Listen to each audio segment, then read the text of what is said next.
Evimizdeki malzemelerle güzelleşmeye devam ediyoruz. Bugün un kremi yapıyoruz. Evet, doğru duydunuz. Undan krem yapıyoruz. Oldukça etkili, güzel bir krem. Yaşlılık belirtilerini azaltan, elastikiyet kazandıran, cildinizi güzelleştiren bir krem yapıyoruz. 1 yemek kaşığı unu kabıma aldım. Üzerine gül suyu ekliyorum. Eğer gül suyunuz yok ise normal suda ekleyebilirsiniz. 2 yemek kaşığı gül suyunu un üzerine döktüm ve pürüzsüz olana kadar karıştırıyorum.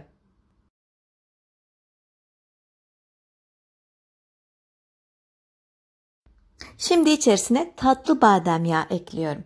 Dilerseniz zeytinyağı, kantaron yağı veya üzüm çekirdeği yağı da seçebilirsiniz. Ben bu sefer tatlı badem yağıyla yapmak istiyorum. Cildimize hem gerekli nemi vereceğiz hem fazla yağ atacağız, dengeleyeceğiz yani.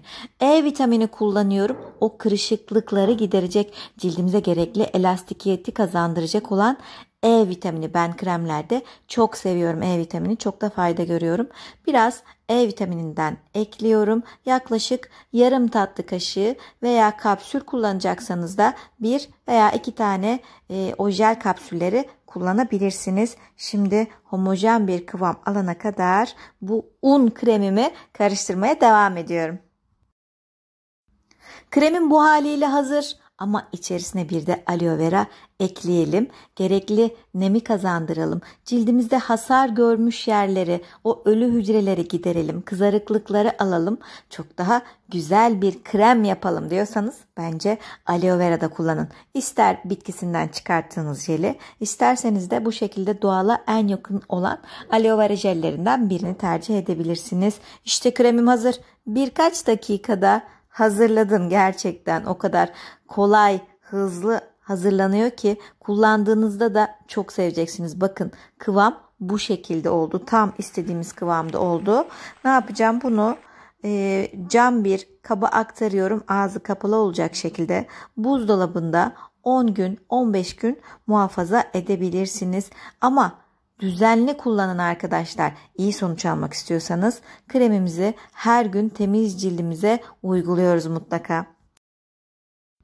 Peki biz neden unla krem yaptık? Unlu bir krem yaptık arkadaşlar. Çünkü içerdiği selenyum ve çinko miktarı E vitamini sayesinde cildin beslenmesini sağlıyor un. Güneşin cilt için zararlı etkilerini en aza indiriyor. Cildin sağlıklı ve parlak bir görünme sahip olmasına yardımcı oluyor. Cildimizin esnekliğini artırarak o yaşlılık belirtileri, kırışıklıklar, sarkmalar var ya, onlara engel olmamızı sağlıyor arkadaşlar. Biz de o yüzden böyle birkaç güzel eklemeyle un kremi yaptık. Bu arada videolarımızın da devam edebilmesi için lütfen artık kanalımıza abone olun. Eğer abone değilseniz bildirimleri açın ve yukarıdaki 3 noktalı kısımdan alt yazılardan dilediğiniz dili seçin arkadaşlar. Şimdi bu un kremini cildime uyguluyorum. Tüm yüzüme uygulayabilirim. Masaj yaparak uygulamanız cildinize çok daha güzel etkiler kazandırmasına olanak sağlayacaktır arkadaşlar. O yüzden krem, jel, losyon kullandığınızda aşağıdan yukarıya doğru güzelce masajınızı yapın. Krem o kadar güzel sürülüyor ki ve birkaç kullanımda bile cildinizi nasıl beyazladığını, aydınlandığını, pürüzsüz hale geldiğini gördüğünüzde diyeceksiniz ki ben bu kremi mutlaka tekrar yaparım, kullanmaya devam ederim. Çünkü gerçekten eminim çok güzel, sonucundaki etki çok güzel. Ama kremleri sürdükten sonra ben o yapış yapış hissi sevmiyorum diyorsanız da kremi sürdükten 30 dakika sonra cildinizden önce ılık sonra soğuk suyla çıkartabilirsiniz. Yani maske olarak da kullanabilirsiniz arkadaşlar. Göz altlarınıza da uygulama yapabilirsiniz. Kan akışını hızlandırın. Böyle küçük dokunuşlarla, masajlarla mutlaka destek verin arkadaşlar. Anında bembeyaz oluyor. Çok güzel etkiler veriyor bu krem. Çok basit, az malzemeli. Hepimizin yapacağı bu un kremini lütfen siz de yapın. Ve memnun kalırsanız da sevdiklerinizle paylaşmayı ihmal etmeyin arkadaşlar. Kendinize çok iyi bakın. İzlemediğimiz videolar var ise lütfen onları da izlemeye, kanalımıza destek vermeye devam edin. Hoşça kalın.